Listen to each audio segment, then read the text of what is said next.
आप देख रहे हैं पाकिस्तानी खबरों और तबसरों पर मुश्तमिल आखिरी शो। बिस्मिल्लाहिर्रहमानिर्रहीम। अस्सलाम वालेकुम नाज़रीन, इरफान हाशमी आपको प्रोग्राम आखिरी शो में खुशामदीद कहता हूँ। और आज हमारे साथ मौजूद हैं शाहीन सबाही साहब। सर अस्सलाम वालेकुम। वालेकुम सलाम। इरफान, आपने कॉल किया, शहबाज शरीफ ने इंटरव्यू दिया, हालांकि मैं इतना सख्त फंसा हुआ हूँ, मगर मैंने कहा चले नहीं, बैठ के बात इस पे तो करनी ज़रूरी है। हालांकि मेरा सारा सिस्टम जो है ना अपसेट है, लेकिन बात करते हैं सर। बड़े मज़ेदार बात हो सर। बहुत सारी वो मुझे तो ऐसे लग रहा था कि जब इंटरव्यू हुआ है तो सलीम साफ़ी साहब बहुत सारी लूज बॉल्स दे रहे हैं, तो मेरा ख्याल है कि शहबाज शरीफ ने बहुत सारी लूज बॉल्स दे दी हैं न्यूट्रल सहाफ़ियों को खेलने के लिए, और बहुत सारी इस इंटरव्यू में चीज़ें हैं। सर पहली तो बात जो मैं चाहूँगा जी, पहली बात आपने सलीम साफ़ी से बात शुरू की तो उसका मैं थोड़ा सा एक आपको आधे मिनट में जवाब दे दूं, फिर आप शहबाज शरीफ पे आ जाए। सलीम साफ़ी साहब को इंटरव्यू मिला ही इस शर्त पे है कि जी वो कोई टफ सवाल नहीं करेगा। अच्छा, पहली बात है, ठीक है। अगर ये गारंटी वो ना देते, और ये गारंटी अगर जियो वाले और जंग वाले ना देते कि जी आपसे हम कोई टफ सवाल नहीं करेंगे, आपको एम्बेरस नहीं करेंगे, आपसे हम कुछ नहीं पूछेंगे, जो आपने मर्जी कहना करें, हम आपको बस बॉल फेंक देंगे और आपने उसको एक ही बॉल पे आप 6 छक्के लगाए या 4 छक्के लगाए, मारे आप जो कोई करना, हम आपसे कुछ नहीं पूछेंगे। उस बेसिस पे इंटरव्यू ये मिला। अच्छा, उसकी वजह यह है कि सलीम साफ़ी साहब हमारे पुराने, जानता हूँ मैं, जूनियर भी थे और काम भी किया एक इदारे में, खैर, और वो हैं बड़े ज़बरदस्त किस्म के दोस्त मेजर आमिर साहब के। कई दफ़ा जब उनसे मुलाकात हमारी होती थी तो वो उन्हीं के घर पे होती थी, मेजर आमिर साहब के। अभी भी शायद होती होगी। और मेजर आमिर साहब जो है वो सबसे बड़े पंटर हैं रियाज मलिक साहब के। सारी जितनी रियाज मलिक साहब की मीडिया कैंपेन मैनेज होती है ना, वो मेजर आमिर साहब करते हैं, और मेरा ख्याल है शायद मशवरे से करते हैं सलीम साफ़ी साहब के। तो ये तो एक नेक्सस है उनका, जिसमें वो कोई गड़बड़ नहीं करते, और यानी सॉफ्ट पैडलिंग जिसे कहते हैं ना, वो उस पर भी होती है। अब जियो का रोल भी यही, यहाँ पे यही है कि उनसे कहा गया होगा कि जी आपने ये इंटरव्यू करेंगे, लेकिन आपने ये नहीं पूछना। शहबाज शरीफ साहब अगर बैठे हैं आके किसी मीडिया के, इंडिपेंडेंट मीडिया वाले के सामने, तो पहला सवाल तो उनसे ये होगा कि जी आपने इस्तीफा दिया या नहीं दिया, ये तो बात की बात है, उससे क्या फर्क पड़ता है। आप ये बताएं कि आपके अकाउंट में 25,000 रुपए कहाँ से आए। वो न सवालदार है न जवाबदार, नहीं पूछा गया। खैर, नहीं पूछा गया। करप्शन का लफ्ज सलीम साफ़ी साहब ने एक दफा इस्तेमाल नहीं किया अपने अच्छा सर, ये जो सबसे इम्पोर्टेंट चीज़ थी ना, जिसपे पिछले 2-3 दिनों से तो एक तूफान आया हुआ है कि शहबाज शरीफ साहब पार्टी छोड़ रहे हैं, धमकी दे दी, खबरें लग रही हैं ज़राए से। उन्होंने आगे पूछा कि क्या आप पार्टी छोड़ रहे हैं, उन्होंने आते ही कहा कि जनाब ये जाली खबर है। तो सर वो पूछ सकते थे कि यार आपके इदारे ने खबर लगाई है, आप प्रोटेस्ट कर सकते थे उसी इंटरव्यू में कि मैं बात करूंगा आपके मालकान से, एडिटर से, कि यार ये किस किस्म की खबर लगाई, कोई ऐसी बात नहीं हुई, झूठी खबरों पे तरदीद आनी चाहिए। उन्होंने कुछ ऐसा ऐसे कॉन्टेस्ट भी नहीं किया।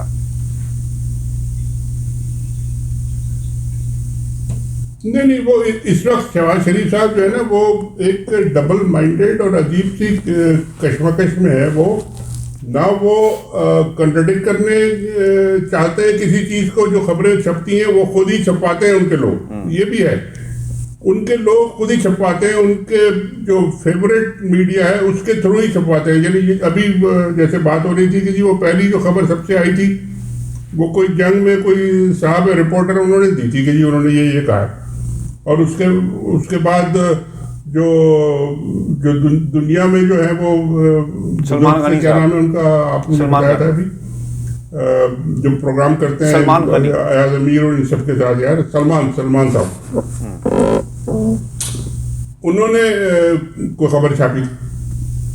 वो ये खबरें सारी छपवाई जाती हैं इसलिए कि मैसेज दिया जाए लोगों को कि भाई मैं नाराज हूँ।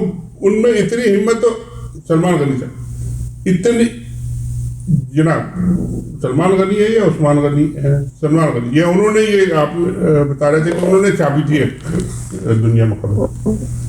तो वो क्या खबर उन्होंने छापी थी? इन्हीं के कहने पे छापी थी। इनके ही सोर्सेज ने उन्होंने फीड किया था और उन्होंने छाप दी।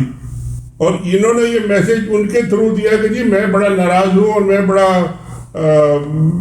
खुश नहीं हूँ और मैं बिल्कुल पसंद नहीं करता ये जो कुछ आप कर रहे हैं, और आप सब जिम्मेदार हैं और आप सब भुगते हैं और आप सब हारे हैं, मेरा तो कोई ताल्लुक नहीं। एक जगह मैं इंटरव्यू देखा था, उन्होंने एक जगह कहा कि जी खैर वो मेरा ख्याल है किसी और पीडीएम के हवाले से, उन्होंने कहा जी मैं पीडीएम जब बनी तो मैं जेल में था, जब वो टूटी तो मैं जेल में था, मुझसे क्यों पूछते हैं आप? ये नहीं है कोई इस किस्म का जवाब था। बिल्कुल उन्होंने यही कहा था। पर वो तो अलग बात, लेकिन ये सारे ये जानबूझ के की जाती हैं ये बातें कि मैसेज भी चला जाए और डिनायबिलिटी भी रहे कि जी मैंने तो नहीं कहा जी, मुझे तो नहीं पता, मैंने तो कोई इस्तीफा नहीं दिया, इस्तीफा मैं क्यों दूंगा? इस्तीफा क्या देंगे जी? भाईजान से वो बात करने की पोजीशन में नहीं है, बस इधर उधर से वो आए भाई शाये करते रहते हैं कि जी भाईजान को मैसेज मिल जाए। भाईजान किसी और की सुनने को तैयार नहीं है, उन्होंने अपनी बेटी को तैयार कर लिया है, उन्होंने उधर ही जाना है। तो शहबाज साहब तो ना इधर के ना उधर के ना पता नहीं, खैर बहरहाल उन्होंने जो बातें की आज वो बड़ी इंटरेस्टिंग है, उसको करते हैं बात। शाहीन साहब, इस इंटरव्यू को अगर हम देखें, जो सवाल था ना कि आप इदारों पर तनकीद करते हैं, उसका जवाब शहबाज शरीफ ने दे दिया कि जनाब आप इदारों पर तनकीद ना करें और नफरत का अंसर नहीं होना चाहिए। उन्होंने बाकायदा हिट किया अपने भाई को और अपनी भतीजी को कि अगर तुम इदारों के खिलाफ बोलोगे तो फिर किस तरह ये मामला आगे चलेंगे। देखिए उन्होंने मेरा ख्याल है इनडायरेक्टली कुछ बात करने की कोशिश की है बिटवीन द लाइंस। डायरेक्ट उन्होंने भाई और भतीजी के बारे में कुछ नहीं कहा। आपने सारा इंटरव्यू सुन लिया, मैंने भी सुना। उन्होंने हर चीज में कहा जी नहीं नवाज शरीफ साहब ही बस हैं, तू ही दुनिया बस सारी तेरी है। वो इस किस्म की बातें कर रहे थे।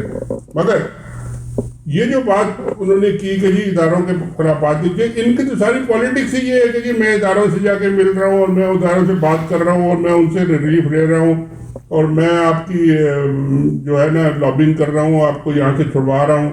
और बार बार मैंने जो नोट की बात, उन्होंने बार बार ये कहा कि जी देखिए मैं उनके साथ जेल भी गया, मैं उनके साथ इधर भी गया, मैं उनके साथ एग्जाइल में भी गया, मैं भी गया, मुझे क्या मिला? कुछ 3 दफा उन्होंने इंटरव्यू में कहा जी मुझे क्या मिला। और भाई आपको 3 दफा आप पंजाब के चीफ मिनिस्टर रहे, अरबों रुपए के आपने बजट वहां खर्च किए, पता नहीं कितने अरबों के आपके अकाउंट में पैसे आ रहे, खाने पीने के सारे सब कुछ तो आपको मिला। आपको क्या चाहिए था? और पता नहीं, ये आप जरा उनसे पूछेंगे जी आप कह रहे मिला, और क्या मिलता है आपको कोई स्टेट बैंक का पूरा आपको आपके घर में लाके भेज देते, क्या करते आप? क्या मिलना था आपको? तो वो बातें इस तरह ही करते हैं। इदारों के हवाले से उन्होंने बहुत सारी बातें की जी। वो सारी की सारी इदारे को ये था कि जी मैसेज उनको देना है कि जी मैं बड़ा अच्छा हूँ जी, मैं बड़ा अच्छा हूँ, बस मैं बड़ा अच्छा हूँ। मुझे उन्होंने कहा कि जी आप प्राइम मिनिस्टर बन जाए, मुझे गवर्नर प्रेसिडेंट ने कहा प्राइम मिनिस्टर बन जाए, मैं नहीं बना, मैं तो भाई के, और भाईजान ने तो इनको सबको मरवा दिया। ये अभी भी भाईजान के पीछे लगे हुए हैं। इनका मुझे फ्यूचर कोई जो है ना कुछ ज्यादा ब्राइट नजर नहीं आता। बहरहाल खैर एक जगह पे उन्होंने कहा, और जो मैंने बाकायदा नोट किया कि जी ये सारा कुछ जो अब हम कर रहे हैं, माजी को छोड़ो जी, माजी को भूल जाओ मिट्टी पाओ, हमें अब नेशनल रिकंसिलिएशन करनी चाहिए। ये उनके वर्ड्स थे जी बिल्कुल, नेशनल रिकंसिलिएशन करनी चाहिए। अच्छा, नेशनल रिकंसिलिएशन क्या होती है भाई? इमरान खान रोज रो के थक गए कि जी एनआरओ मांग रहे हैं। आज उन्होंने कंफर्म कर दिया कि जी हाँ मैं एनआरओ मांग रहा हूँ, हम एनआरओ मांग रहे। और क्या होता है एनआरओ? भाई नाम लेके उन्होंने कह दिया नेशनल रिकंसिलिएशन। वो होगा कैसे? आप एक ऑर्डिनेंस लेंगे तो वो national reconciliation ordinance which mean NRO वही होगा ना, और क्या होगा? किस तरह की होगी एनआरओ?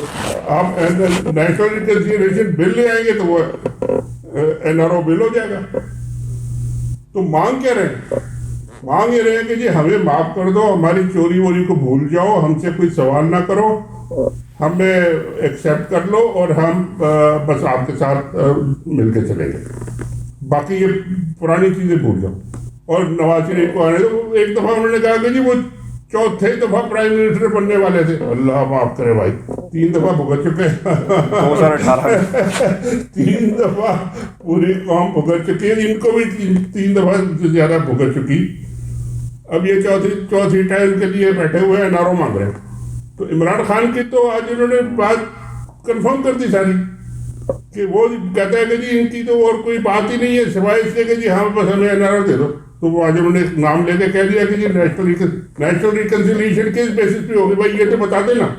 और सलीम साहब से मेरा जो सवाल है और जो उनसे एज ए जर्नलिस्ट मैं उनसे पूछना चाहता हूँ कि आपने क्यों नहीं उनसे पूछा कि जी ये आप नेशनल रिकंसिलिएशन जो मांग रहे हैं तो ये एनआरओ नहीं है तो क्या है ये फिर, और आप क्या देंगे उसके जवाब में?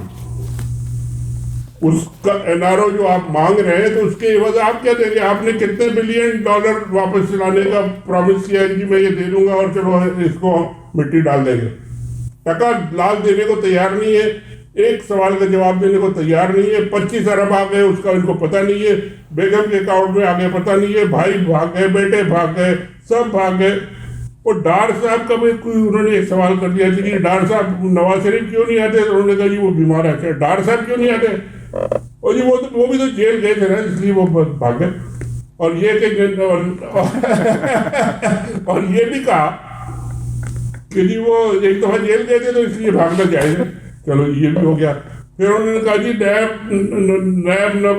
नैब नियाजी गठजोड़, वो सारा का सारा जो शुरू में उन्होंने बिल्डअप किया था एनआरओ लेने के लिए, वो आखिरी जो पोर्शन है उसमें आके उन्होंने सारा डिस्ट्रॉय कर दिया कि जी नैब नियाजी गठजोड़ और ये करप्शन इनके खिलाफ खोले और फलाना पता नहीं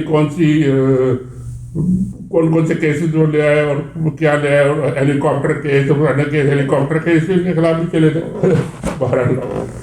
तो वो totally confuse, totally one sided interview, totally मैं तो कहता हूँ कहना नहीं चाहिए लेकिन ये कि मुझे पता भी नहीं है। अगर इस किस्म का इंटरव्यू कोई बाहर करे और सॉफ्ट, उसकी तो कोई ना कोई कीमत होती है जो इंटरव्यू करने वाला जर्नलिस्ट या इंटरव्यू करने वाला इदारा लेता है। उसके बगैर कोई इस तरह का इंटरव्यू नहीं करता। अगर अपनी क्रेडिबिलिटी रखनी है तो अपनी क्रेडिबिलिटी नहीं रखनी तो आप ठीक है, आप उनके साथ मिल के खेल रहे हैं तो बस ठीक है।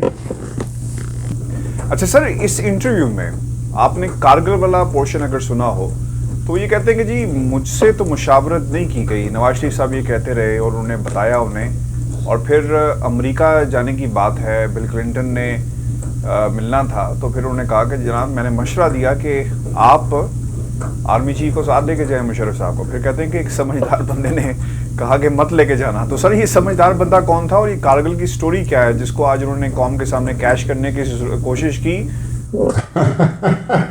ये देखे कारगिल की स्टोरी जो है ना वो मुझे पूरी पता है क्योंकि मैं यहाँ वॉशिंगटन में था और 6 घंटे मैं व्हाइट हाउस के सामने धूप में 4 जुलाई को खड़ा रहा कि ये इनकी मीटिंग होने, ये आए, बिल क्लिंटन आए, और उसके बाद जो ड्रामा हुआ वो भी मैं भी बताता हूँ कि वो क्या हुआ जब ये जा रहे थे। वो भी मुझे आप याद दिलाइएगा तो मैं वो भी बताता हूँ। कारगिल के अंदर जो बातें, जो मीटिंग जो हुई 4 जुलाई, एक तो 4 जुलाई अमेरिका का इंडिपेंडेंस डे होता है और कोई दुनिया का काम ऑफिशियल 4 जुलाई को नहीं होता क्योंकि छुट्टी होती है, बड़ी लोग तैयारी करते हैं, वो आतिशबाजियाँ होती हैं, पार्टियाँ होती हैं, ये होता है, छुट्टियाँ होती हैं।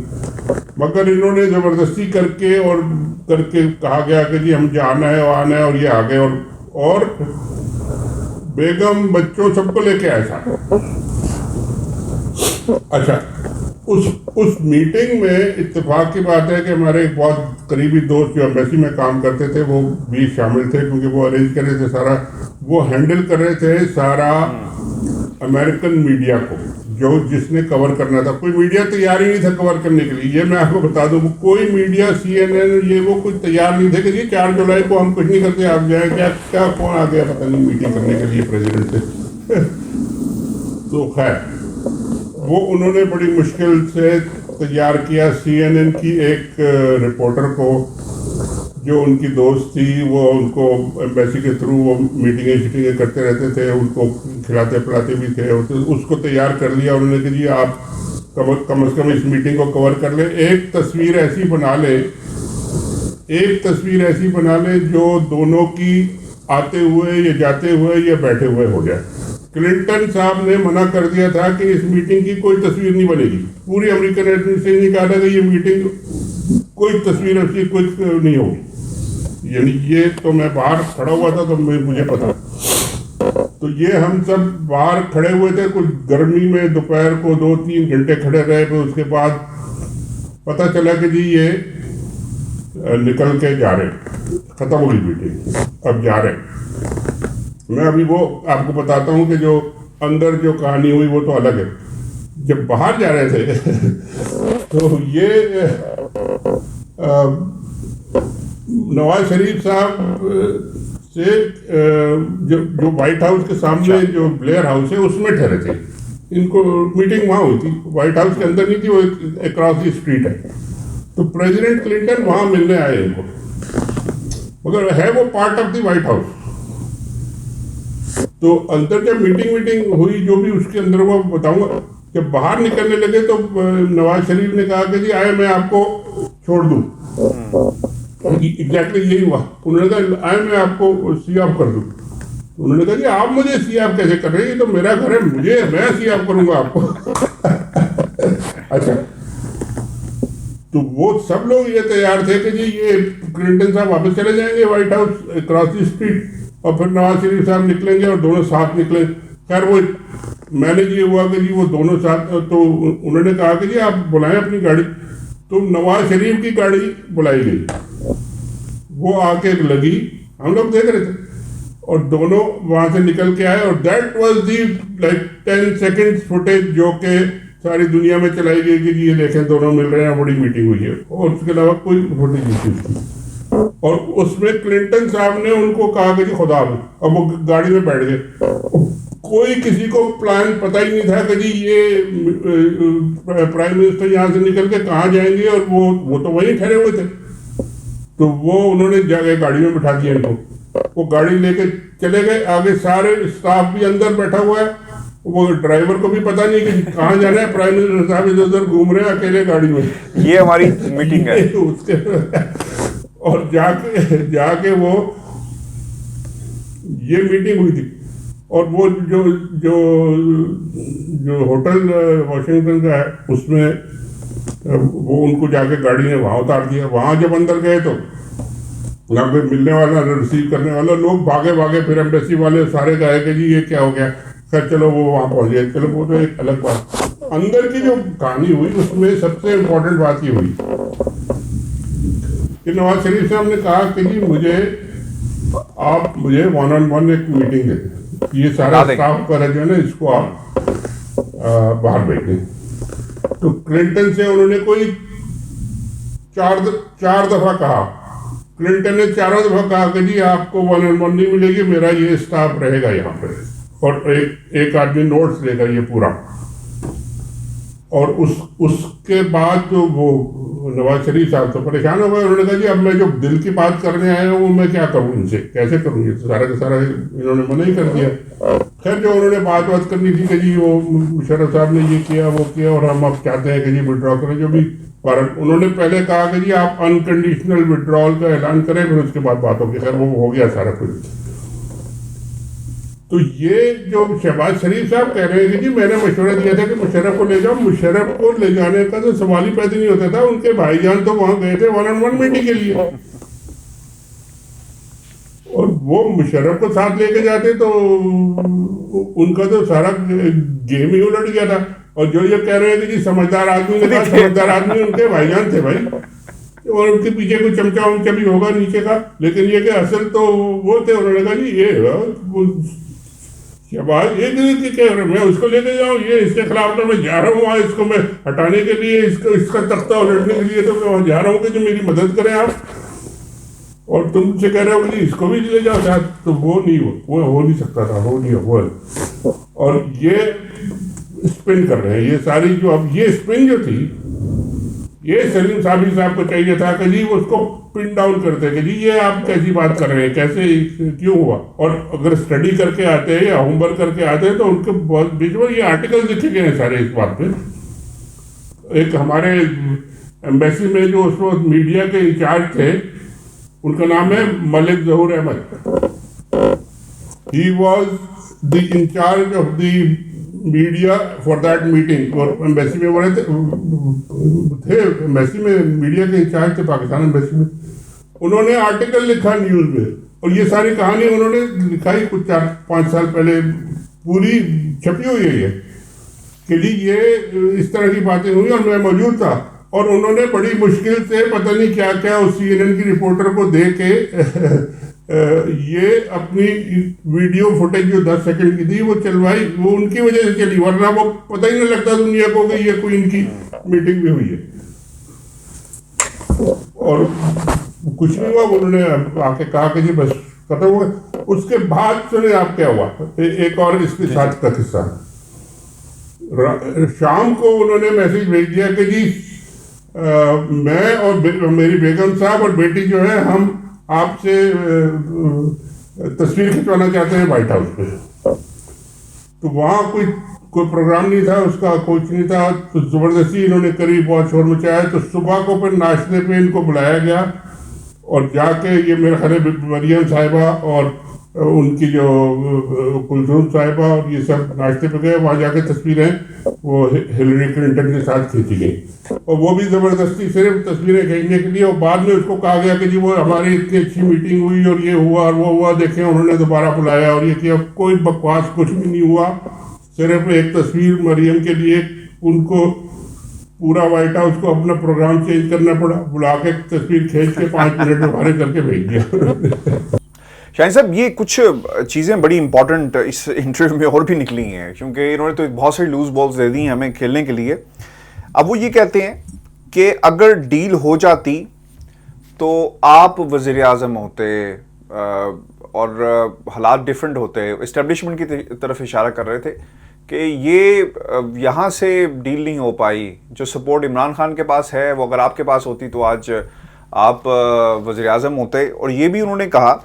और दूसरी तरफ जो बहुत ही इंपॉर्टेंट और अलार्मिंग चीज़ है, वो कहते रहे कि 72 सालों में जितनी सपोर्ट शहबाज शरीफ ने कहा पाकिस्तान की दीगर हुकूमतों को मिली, उसको कंपेयर किया जाए इमरान खान की हुकूमत से, कहते हैं कि ये बहुत ज़्यादा सपोर्ट मिली है। अगर इस सपोर्ट के बावजूद जो है ये कुछ भी नहीं कर पाए। आप इसे कैसे देखते हैं सर? ये कितना इस बात में वजन है? क्योंकि मुझे तो कोई वजन नज़र नहीं आ रहा। जी देखिए, ये बातें भी उन्होंने की और इसके अलावा उन्होंने एक और बात भी की, और वो ये कही कि जी इमरान खान ने उन्होंने गिनवाया कि जी उन्होंने तकरीर में फलानी जगह ये कहा, फलानी जगह फौज को गाली दी, फलाना ये किया, इतनी उन्होंने किताबें लिखी, पता नहीं क्या। इमरान खान का जितना फौज के बारे में बयानात थे वो सारे उन्होंने रिकॉल करे और कहा कि जी इसको भी लाना चाहिए। अच्छा, इसको भी लाना चाहिए, ये भी तो हुआ। अगर ये उन्होंने नहीं बताया कि जी इमरान खान ने जो कुछ कहा था उसके बाद उनकी फौज से जो है पॉलिसीज के ऊपर और उनके ऊपर मुफाहमत हो गई या एग्री कर लिया या अंडरस्टैंडिंग हो गई और उन्होंने दोनों मिल गए था। इनकी क्यों नहीं हुई? इनकी इसलिए नहीं हुई कि ये इनमें शहबाज शरीफ साहब में हिम्मत नहीं है कि अपने भाईजान से कहे कि जी आपकी पॉलिसी गलत है और मैं आपसे अलग होकर अपनी पॉलिसी बना रहा हूँ। ये नहीं कर सकते। तो करना उन्होंने वही है जो भाईजान ने कहना है, बातें इन्होंने अपनी करनी है, अपनी पॉलिसी को मैसेजिंग करनी है और एक तरीके से इनडायरेक्ट तरीके से ब्लैकमेल करना है या उनको बताना है कि जी आप ये करें ना करें।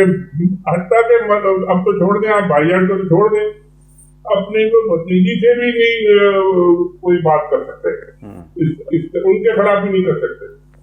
तो ये क्या बातें कर रहे हैं कि जी वो मुझे प्राइम मिनिस्टर बना देते और मुझे ये कर देते।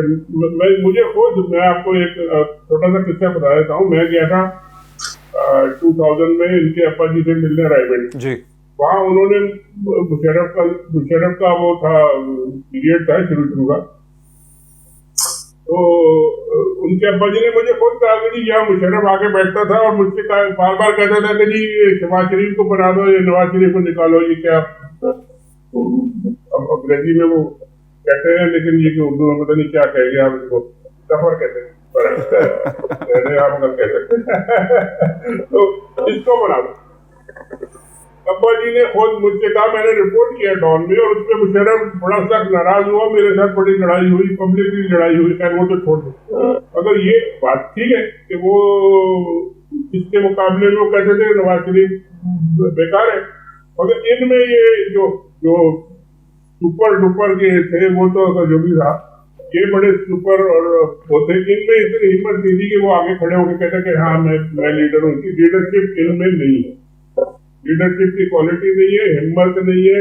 नवाज शरीफ से ये आगे कॉन्फ्रंटेशन किया, जब जिस दिन अल्लाह न करे खैरियत से रहे वो, जिस दिन अल्लाह को प्यारे हो गए, फिर भी मेरा ख्याल है कि उन्होंने मरियम नवाज को इतना एम्पावर कर दिया और इतना पॉपुलर कर दिया कि ये मरियम नवाज से भी नहीं लड़ सकेंगे, उनके खिलाफ भी नहीं खड़े हो सकेंगे।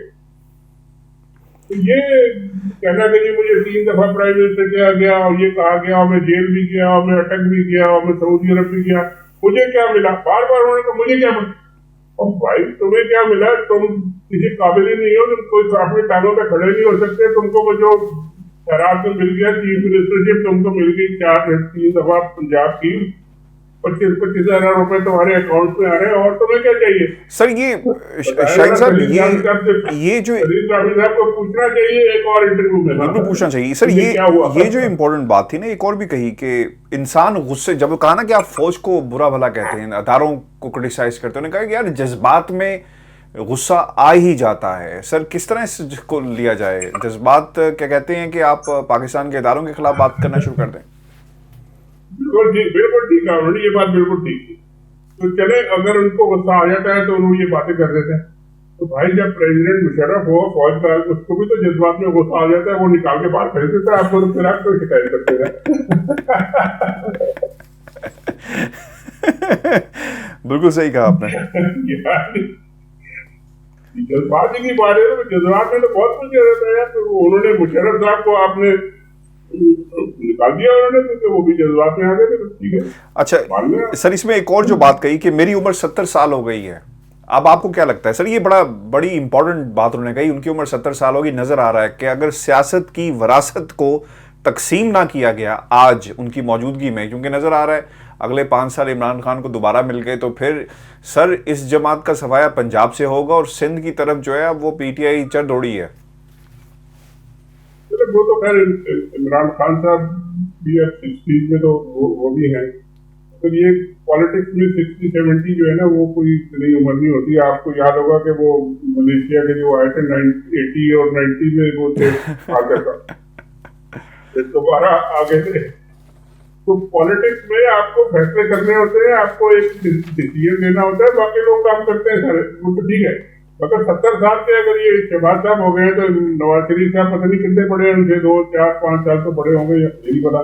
लेकिन ये कि वो अब 70 के हो गए हैं, उसके बाद अब उसी के हिसाब से आप कैलकुलेट कर लें कि मरियम कितने की है और कितने साल की है। और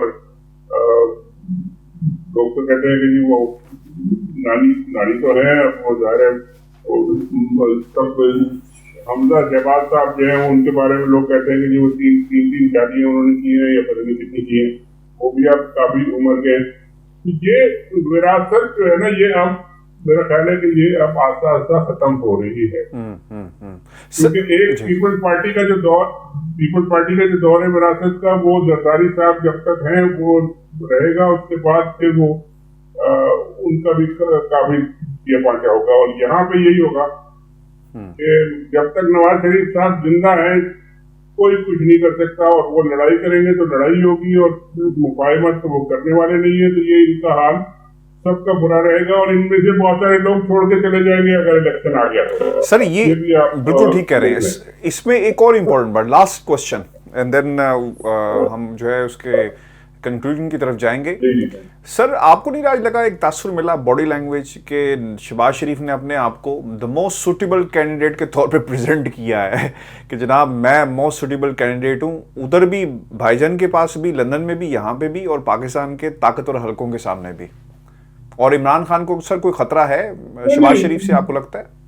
नहीं, कोई खतरा वतरा नहीं है, इसलिए कि सूटेबल कैंडिडेट तो वो अपने आप को इमरान खान से तो नहीं वो दरखास्त करे ना, वो तो पिंडी की तरफ दरखास्त, वही मैं कह रहा हूं, वो तो कह दरखास्त रहे उन्होंने उधर की है। इदारे जो है इदारे मिलके करें, इदारे वो ये कह रहे हैं कि जी इदारे मिलके रिकंसिलिएशन करें, सब अपनी अपनी गलती मान लें या भूल जाए, और भाई मान लेते हैं, चले गलती भी मान लेते हैं। आप बार बार उन्होंने कहा, मैंने सुना है उनका इंटरव्यू, हम सब ने गलतियां की, हमने गलती की, हम और भाई से गलतियां की है, तो ज्यादा भी तो कोई भुगतो, क्या भुगता है आपने? खाली जेल जाके और वहां से जेल से जाके अस्पताल जाके और वहां से लंदन जाके भैया आपका सजा काफी हो गई, और 25-25 हजार रुपए आपके अकाउंट में आ रहे, वो सब ठीक है? इसमें क्या मतलब रिकंसिलिएशन अगर आप करना चाहते हैं तो बताएं कि आप क्या देना चाहते हैं, what are you going to give this country, what are you going to give back, और फिर उसके बाद रिकंसिलिएशन होगी। इमरान खान तो ये कहता है ना कि जी एनआरओ मांगते हैं, एनआरओ मांगते हैं, आज उन्होंने कंफर्म कर दिया कि हाँ एनआरओ ही मांगते हैं, और तो बस है। सर ये बहुत बात हो गई, बिल्कुल ठीक है सर। व्यूअर्स ये हमारा आज का प्रोग्राम आखिरी शो था, अपने कमेंट्स हमें जरूर भेजिएगा, और सर ये भी जाते जाते बता दें कि हम रेगुलर कब से होंगे, ये बड़ा मेन सवाल आज का ये था कि रेगुलर कब होंगे। मैंने आपको बताया था कि मेरा वो मूवी नहीं मुझे तो बताया, हमारे व्यूअर्स को बताएं आप प्लीज। नहीं मैं व्यूअर से भी कह रहा हूँ कि मैं आजकल डोमेस्टिक उसमें घर चेंज कर रहा हूँ, सारा सामान उठाना अपना सिस्टम सारे उलट पुलट हो गए, तो ये मेरा ख्याल है 2-4 दिन और लगेंगे, और उसके बाद भी रेगुलर एक दफा वहाँ सेट हो गया तो फिर we can do any number. बहुत शुक्रिया व्यूअर्स, अपने कमेंट्स में भेजिएगा, इजाजत दीजिए, अल्लाह के पास।